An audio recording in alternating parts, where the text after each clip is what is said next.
नमस्कार, स्वागत है आप सभी का। मैं हूं प्रीति सिंह। इस वक्त की अहम खबरों के साथ बुलेटिन की शुरुआत करेंगे, लेकिन उससे पहले बात कोविड महामारी से बचाव की। कोरोना महामारी के खिलाफ पूरा देश एकजुट होकर लड़ रहा है।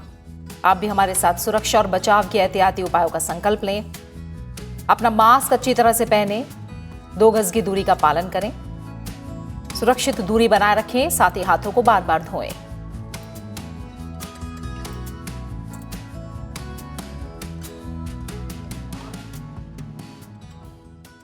और अब शुरुआत करते हैं मुख्य समाचारों के साथ।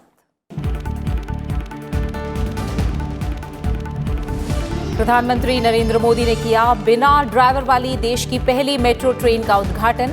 कहा, भविष्य की जरूरतों के अनुसार शहरी बुनियादी ढांचा विकसित करने के लिए सरकार प्रतिबद्ध। दुनिया के चालक रहित 7% मेट्रो नेटवर्क में शामिल हुई दिल्ली मेट्रो।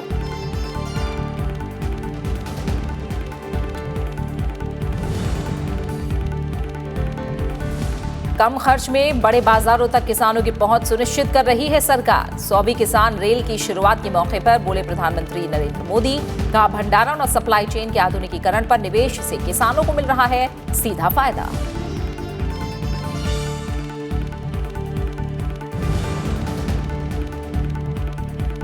सरकार और आंदोलनकारी किसानों के बीच 30 दिसंबर को होगी अगले दौर की बातचीत। 25 से अधिक किसान संगठनों ने केंद्रीय कृषि मंत्री नरेंद्र सिंह तोमर से मुलाकात कर नए कृषि कानूनों के पक्ष में जताया समर्थन।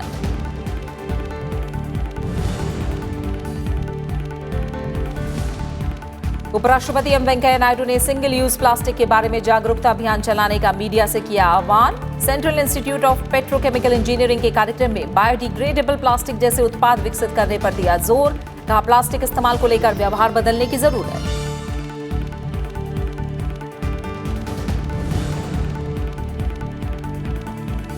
और देश में कोविड टीकाकरण का अभ्यास शुरू। पहले चरण में आंध्र प्रदेश, गुजरात, पंजाब और असम में 2 दिन का अभ्यास। देश में कोरोना से रिकवरी दर बढ़कर 95.83%।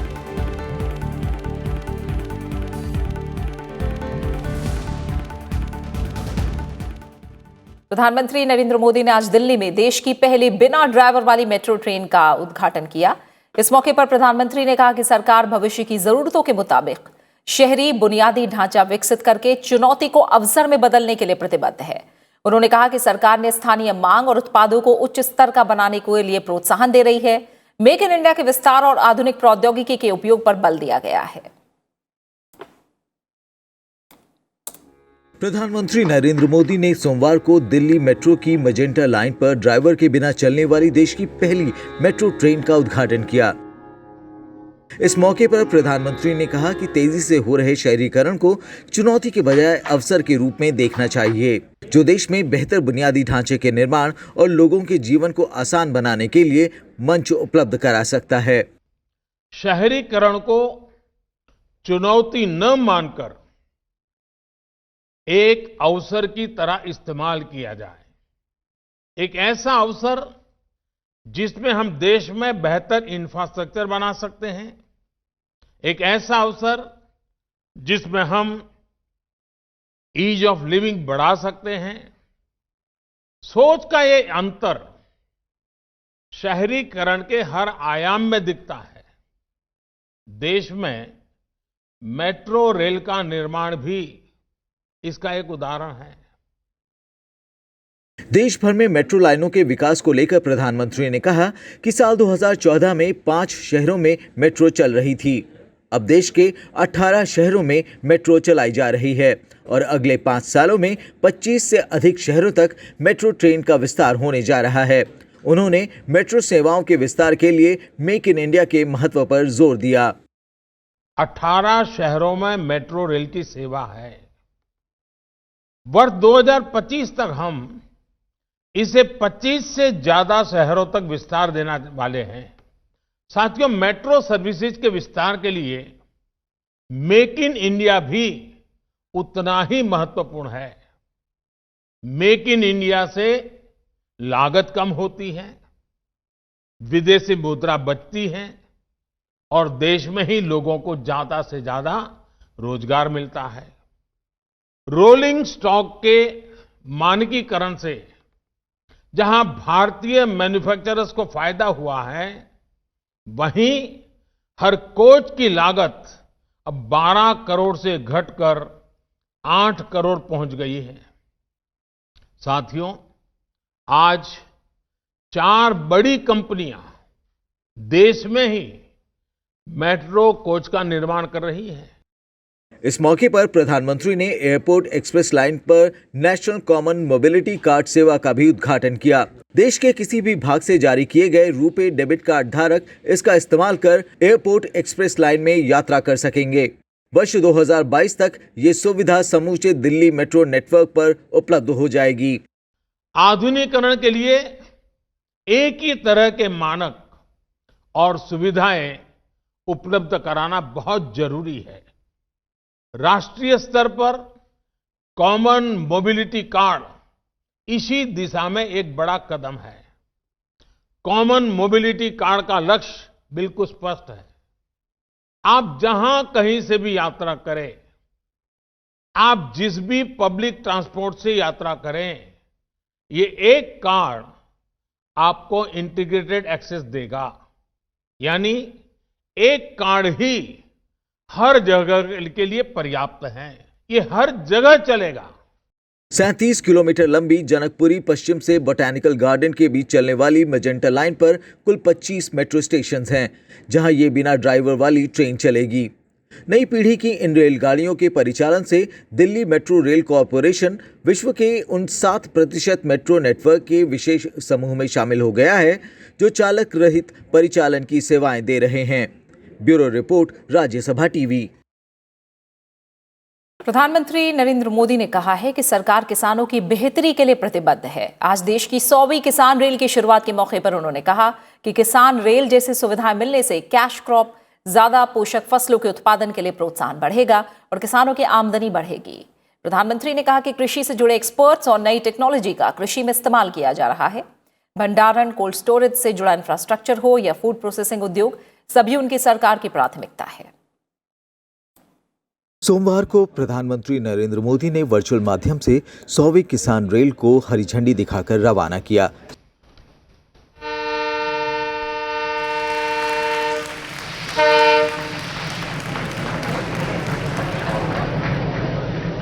ये किसान रेल महाराष्ट्र के संगोला से पश्चिम बंगाल के शालीमार तक चलेगी। इस मौके पर प्रधानमंत्री ने कहा कि देश के हर क्षेत्र के किसानों को किसान रेल से कनेक्ट किया जा रहा है। किसान रेल सेवा देश के किसानों की आमदनी बढ़ाने की दिशा में बहुत बड़ा कदम है। हमारी सरकार भंडारण की आधुनिक व्यवस्थाओं पर, सप्लाई चेन के आधुनिकीकरण पर करोड़ों करोड़ का निवेश तो कर ही रही है, किसान रेल जैसी नई पहल की जा रही है। कोल्ड स्टोरेज से जुड़ी टेक्नोलॉजी भी पहले से मौजूद रही है।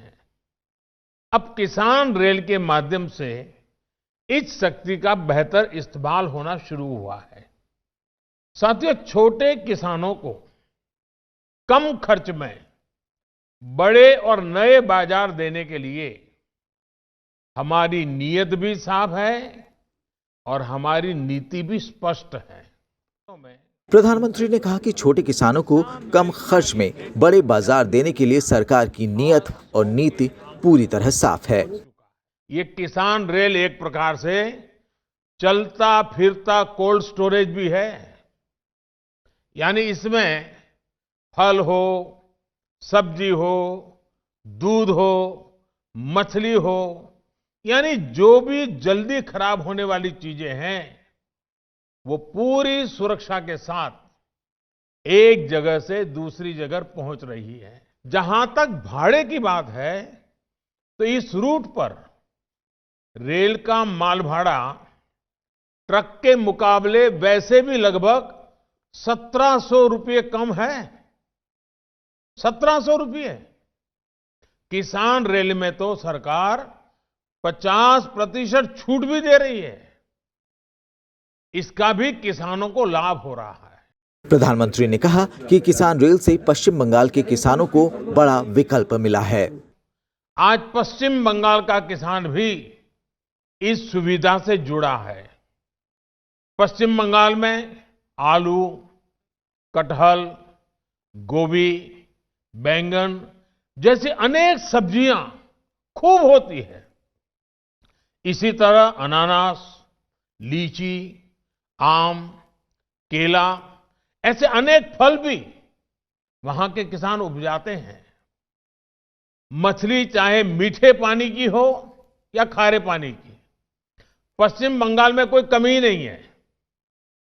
समस्या इनको देश भर के मार्केट तक पहुंचाने की रही है। प्रधानमंत्री ने बताया कि पीएम कृषि संपदा योजना के तहत mega food parks, cold chain infrastructure, agro processing cluster ऐसे करीब 6,500 प्रोजेक्ट्स मंजूर किए गए हैं। आत्मनिर्भर अभियान पैकेज के तहत माइक्रो फूड प्रोसेसिंग उद्योग के लिए 10,000 करोड़ रुपए भी स्वीकृत किए गए हैं। Bureau report, Rajya Sabha TV. करीब 25 किसान संगठनों ने आज केंद्रीय कृषि मंत्री नरेंद्र सिंह तोमर से मुलाकात की। विभिन्न किसान संगठनों के प्रतिनिधिमंडल ने नए कृषि सुधार बिलों के समर्थन में ज्ञापन दिया और कहा कि ये सभी बिल किसानों के हित में हैं, इन्हें वापस नहीं लिया जाना चाहिए। इस मौके पर केंद्रीय कृषि मंत्री ने कहा कि प्रधानमंत्री के नेतृत्व में देश विकास के पथ पर अग्रसर है। प्रधानमंत्री के नेतृत्व में देश तेजी के साथ आगे बढ़ पाए। जिन सुधारों की आवश्यकता है वो सुधार करने के लिए प्रधानमंत्री हिम्मत दिखा पाए और प्रधानमंत्री जी के द्वारा जो काम किया जा रहा है उस काम को आगे बढ़ाने में देश के नागरिक का, किसान का, नौजवान का, महिला का जो अपना दायित्व है उस दायित्व को समझकर तो मैं समझता हूं कि बहुत कम समय लगेगा जब देश की तस्वीर भी बदलेगी और देश की तकदीर बदलने का भी काम इस बीच 29 दिसंबर को होने वाली किसान नेताओं और सरकार की बैठक अब 30 दिसंबर को होगी। बैठक विज्ञान भवन में दोपहर 2 बजे होगी। कृषि मंत्रालय के सचिव संजय अग्रवाल ने संयुक्त किसान मोर्चा को पत्र लिखकर बातचीत के लिए आमंत्रित किया है। मंगलवार को बैठक का प्रस्ताव किसानों ने दिया था, लेकिन सरकार ने इसे 1 दिन के लिए बढ़ाकर 30 दिसंबर के लिए तय किया है। अब तक केंद्र और 40 प्रदर्शनकारी किसान संगठनों के बीच कई दौर की वार्ता हो चुकी है।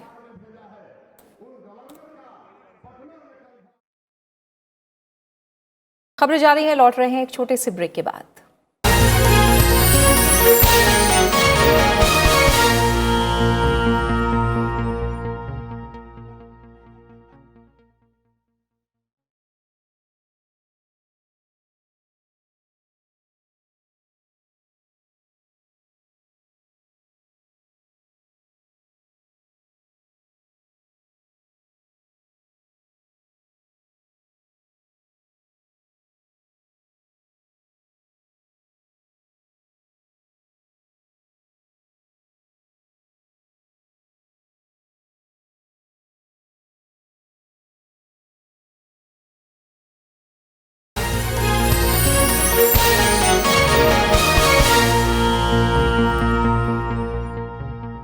उपराष्ट्रपति एम वेंकैया नायडू ने एकल इस्तेमाल वाली प्लास्टिक के बारे में लोगों को जागरूक करने के लिए बड़े पैमाने पर मीडिया अभियान चलाने का आह्वान किया है। विजयवाड़ा में केंद्रीय central institute of petrochemical engineering and technology में आयोजित कार्यक्रम को संबोधित करते हुए उन्होंने पर्यावरण और विकास को संतुलित करने के लिए बायोडिग्रेडेबल प्लास्टिक जैसे पर्यावरण अनुकूल उत्पाद विकसित करने पर भी जोर दिया। उपराष्ट्रपति एम वेंकैया नायडू ने लोगों को प्लास्टिक उत्पादों के निपटाने के तरीके में बदलाव लाने के लिए अभियान चलाने का आह्वान किया। उन्होंने कहा कि हमें 3R रिड्यूस, रीयूज, रिसाइकिल के बारे में लोगों को जागरूक करना होगा। उपराष्ट्रपति ने कहा कि समस्या प्लास्टिक के साथ नहीं है, बल्कि समस्या प्लास्टिक के प्रति हमारे दृष्टिकोण में है। Longevity and durability have posed several challenges to our environment. This is also an important aspect. Convenience items that are intended for single use are being continuously discarded to the landfills, littering and our landscapes, thereby creating threats for aquatic and marine life. If you go to the beaches, some of the beaches you can find plastic, finding a way, and then C, trying to throw it. So it is affecting the biotic life. And also improper littering habits and lack of awareness on plastic waste management has resulted in many environmental hazards. Bad management in many ways have created health hazards, environmental hazards. The solution is not to avoid plastics, but to ensure that it is used responsibly and recycled properly. People's mindset will change only through sustained awareness campaign, continuous awareness, जन जागृति. ये बहुत जरूरी है. जनता में जागृति पैदा करें तो तभी परिवर्तन होगा. अदरवाइज केवल सरकार का प्रयासों के द्वारा आप सफल नहीं हो पाए. उपराष्ट्रपति ने कहा कि भारत में प्लास्टिक की प्रति व्यक्ति सालाना खपत 12 किलोग्राम है. उपभोक्ता प्लास्टिक में हम दुनिया के सर्वोच्च 5 देशों में हैं. 30,000 से अधिक प्लास्टिक इकाइयां 40 लाख से अधिक लोगों को रोजगार देती हैं. फिर भी प्लास्टिक कूड़े का प्रबंधन आज समय की मांग है. Golden opportunity for our entrepreneurs.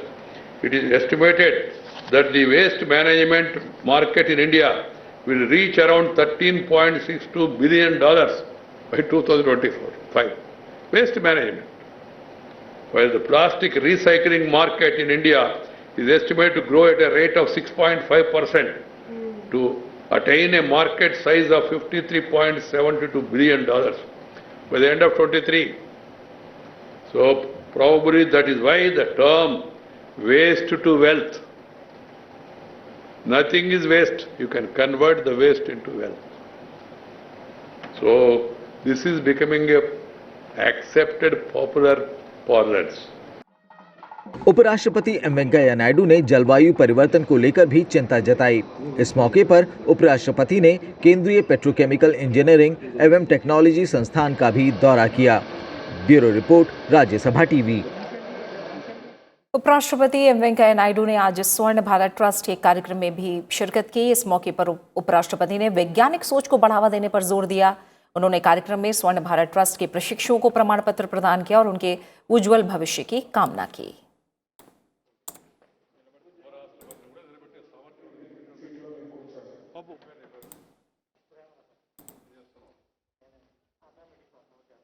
Technological advancement of science, how to take advantage of the technology, how to take up the scientific research findings, how to pass it on to the people. ఇప్పుడు Jan Dhan Yojana bank account, లేకపోతే direct benefit transfer, avoiding middle man, and then eliminating, first reducing and then eliminating corruption, then red tape, bureaucratic delays, వీటిని avoid చేసి ప్రజలకు చేరాలి. పథకం ప్రారంభించడం ఎంత ముఖ్యమో అది చేరవలసిన వారికి, టార్గెటెడ్ పీపుల్కి చేరడం అంత ముఖ్యం. सीरम इंस्टीट्यूट ऑफ इंडिया ने न्यूमोनिया रोग के लिए स्वदेश में पहला टीका विकसित किया है. केंद्रीय स्वास्थ्य मंत्री डॉक्टर हर्षवर्धन ने आज सीरम इंस्टीट्यूट ऑफ इंडिया के न्यूमोकोकल कंजुगेट टीके न्यूमोसिल को लॉन्च किया. स्वास्थ्य मंत्री ने कहा कि दुनिया में हर तीसरे बच्चे को सीरम इंस्टीट्यूट का टीका लगता है और ये टीका मौजूदा समय में 2 विदेशी कंपनियों द्वारा उपलब्ध कराए जा रहे टीकों के मुकाबले काफी सस्ता है. भारत के औषधि नियामक ने पुणे स्थित संस्थान से प्राप्त टीके के क्लिनिकल ट्रायल के पहले, दूसरे और तीसरे चरण के आंकड़ों की समीक्षा करने के बाद जुलाई में ही टीका न्यूमोकोकल पॉलीसेक्राइड कॉन्जुगेट को बाजार में उतारने की अनुमति दे दी थी.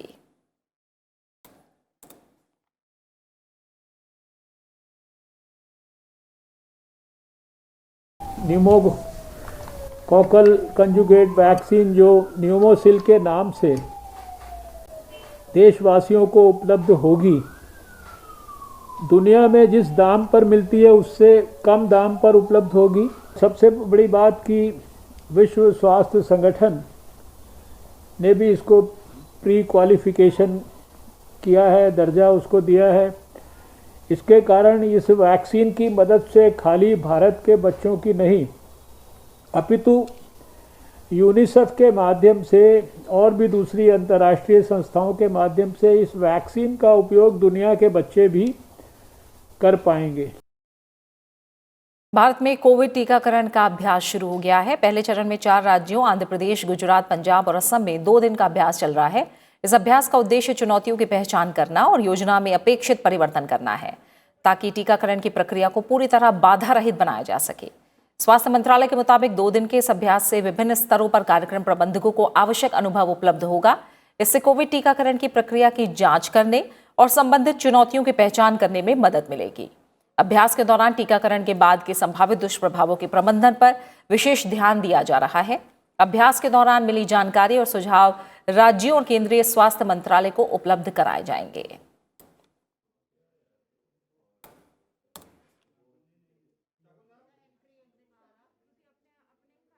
इस बीच देश में कोविड के सक्रिय मामलों की संख्या में लगातार गिरावट का रुख जारी है। वहीं सक्रिय मामलों की तुलना में ठीक हुए रोगियों की संख्या 95 लाख से अधिक हो गई है।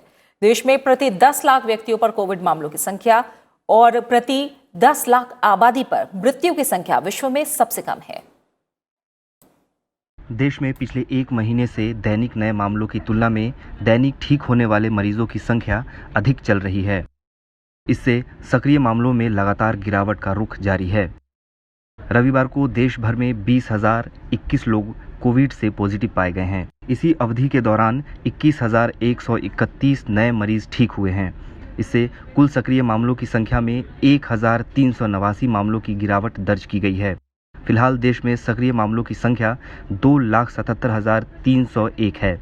इसके साथ ही कोरोना के सक्रिय मामलों की हिस्सेदारी घटकर 2.72% हो गई है।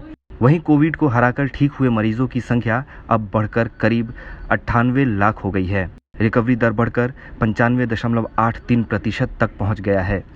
स्वास्थ्य मंत्रालय के मुताबिक बेहतर स्वास्थ्य सुविधाओं की वजह से मृतकों की संख्या में लगातार गिरावट आई है। पिछले 24 घंटे में 279 रोगी कोविड से मौत के शिकार हो चुके हैं, जिसके साथ ही कोविड की वजह से अब तक 1,47,900 से अधिक रोगियों की मौत हो चुकी है। फिलहाल देश में मृत्यु दर 1.45% है। ICMR के मुताबिक अब तक देश भर में करीब 16 करोड़ 88 लाख से अधिक नमूनों की जांच की जा चुकी है। पिछले 24 घंटे के दौरान 7,15,000 से अधिक नमूनों की जांच की जा चुकी है। Bureau report, Rajya Sabha TV. Bharat और दक्षिण कोरिया के बीच रक्षा संबंधों को मजबूत करने के लिए थल सेना अध्यक्ष जनरल मनोज मुकुंद नरवणे सियोल में हैं। अपनी 2 दिनों की कोरिया यात्रा के दौरान आज उन्होंने दक्षिण कोरिया के रक्षा मंत्री सू वुक से मुलाकात की। रक्षा उत्पाद मामले के मंत्री गांग उन हो से भी मिले। दोनों देशों के बीच नौसेना, थल सेना और वायुसेना की जरूरतों से लेकर अति संवेदनशील इलेक्ट्रॉनिक रक्षा उत्पादों को लेकर भी बात चल रही है। कोरिया के इन दोनों मंत्रियों के साथ मुलाकात में थल सेना अध्यक्ष ने रक्षा निर्यात से जुड़े मामलों पर भी चर्चा की। भारत के किसी आर्मी चीफ की ये पहली कोरिया यात्रा थी। चीन के साथ तनातनी की स्थिति बनने के पहले ही भारत ने रक्षा से संबंधित किसी भी चीनी उपकरणों को शामिल करने की मनाही कर रखी है। ऐसे में दक्षिण कोरिया की तरफ से भारत को संवेदनशील इलेक्ट्रॉनिक साजो सामान मिल सकते हैं।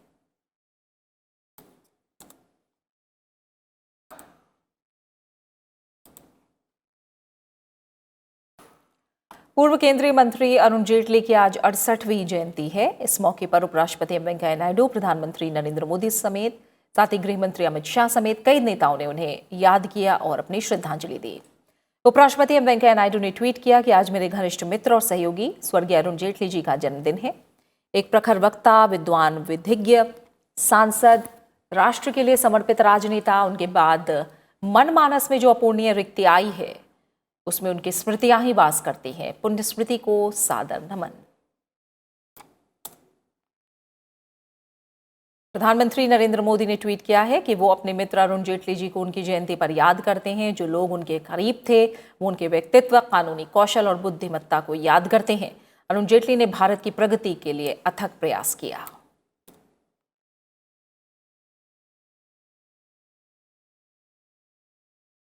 केंद्रीय गृह मंत्री अमित शाह ने अरुण जेटली की 68वीं जयंती के अवसर पर दिल्ली के अरुण जेटली स्टेडियम में उनकी प्रतिमा का अनावरण किया और श्रद्धांजलि अर्पित की। पहले ये फिरोज शाह कोटला स्टेडियम के नाम से जाना जाता था। इस अवसर पर उन्होंने कहा कि अरुण जेटली एक बेहतरीन सांसद, मंत्री और राजनेता थे। मेरे जीवन में जब संकट आया तब बहुत सारे लोगों ने मुझे मदद की। मैं ना नहीं बोल सकता, इतना गहरा संकट था, मगर अरुण जी ने हर क्षण एक बड़े भाई की भूमिका निभाकर, उंगली पकड़कर ये पूरे संकट से मुझे बाहर निकालने में बहुत बड़ा योगदान था। मैं उसको सार्वजनिक रूप से स्वीकार नहीं करूंगा तो मेरे लिए भी वो उचित नहीं होगा। गृहमंत्री अमित शाह ने कहा कि अरुण जेटली ने न सिर्फ देश को आर्थिक मोर्चे पर आगे बढ़ाया बल्कि भारतीय क्रिकेट में भी बड़ा योगदान दिया है। उन्होंने कहा कि अरुण जेटली ने पर्दे के पीछे रहकर आईपीएल का मजबूत खाका बनाया। उन्होंने पर्दे के पीछे रहकर आईपीएल का एक मजबूत खाका बनाया, इसको लीगल आधार भी प्रदान किया और जो शुरुआत में थोड़े बहुत प्रश्न हुए उसमें भी उनकी ही नेतृत्व में बनी हुई कमेटी ने इसको निरस्त किया, निराकरण किया और आईपीएल पटरी पर चढ़ चुकी है और देश भर के हजारों युवा क्रिकेटरों को क्रिकेट को कैरियर के नाते अपनाने में आज जरा भी झिझक नहीं। और इसी के साथ फिलहाल इस बुलेटिन में इतना ही, लेकिन चलते चलते एक बार फिर आपसे अपील। कोरोना महामारी के खिलाफ पूरा देश एकजुट होकर लड़ रहा है। आप भी हमारे साथ सुरक्षा और बचाव के एहतियाती उपायों का संकल्प लें। अपना मास्क अच्छी तरह से पहनें, 2 गज की दूरी का पालन करें, सुरक्षित दूरी बनाए रखें, साथ ही हाथों को बार बार धोएं। अपना अच्छे से ख्याल रखिए और मुझे दीजिए इजाजत। नमस्कार।